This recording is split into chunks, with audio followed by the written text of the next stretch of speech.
And that resentencing hearing for teen killer Josh Phillips was an emotional one, and it just wrapped up. The judge will now take time to determine whether to keep Phillips in prison for life for the 1998 murder of 8-year-old Maddie Clifton in Jacksonville, or as the defense wants, sentence him to 40 years plus 5 years probation, including his time already served. The family of Maddie Clifton made statements today as to what they believe should happen to Phillips. Our Shelby Danielson is live now with the details.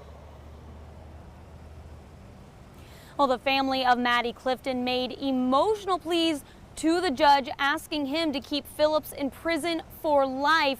The same plea they made nearly 20 years ago at the original trial after Maddie had been murdered. Now, leading up to that, the state spent much of the day calling detectives up to the stand and going through evidence of that 1998 crime scene in Josh Phillips' bedroom where he hid the body of Maddie Clifton. Now, if you take a look at this video from earlier today, you can see Josh Phillips in the orange jumpsuit. He's putting his head in his hands, he wipes his eyes, and this is taking place while the state is showing graphic pictures of that crime scene, showing pictures of Maddie Clifton's body. Now, the state called 3 former investigators who worked on the case. Former Detective Willie Taylor recalled his interview with Josh Phillips from 18 years ago. He got up at the stand today and reenacted how he says Phillips demonstrated how he hit Maddie with a baseball bat multiple times to get her to stop screaming and crying at the time before he killed her. Phillips' family sat directly behind him in the courtroom, his mother in the middle, his older brother to her left in the pew.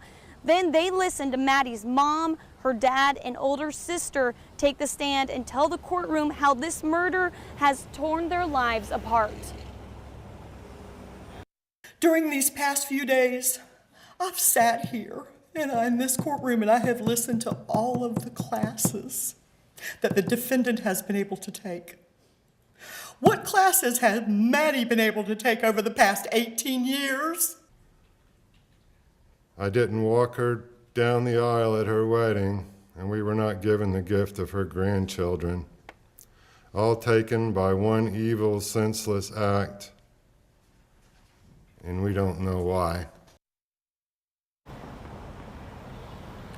Very emotional testimony from Maddie's parents. Now, in closing arguments today, the defense did point out that Phillips hasn't apologized to the family before this week because he was advised not to do that by his counsel. Now, their main argument was the underdevelopment of the teenage brain since he was only 14 years old when he committed this murder. The state, however, argued that, saying this was a, quote, diabolical, sophisticated murder that he planned out, that he covered up, lied to police. So they said that that underdeveloped brain wasn't really factored into this kind of murder. Now, we're going to return here September 22nd for a hearing, and then a sentencing date will be set and the judge will make his decision. Live at the Duval County Court, Shelby Danielson, First Coast News.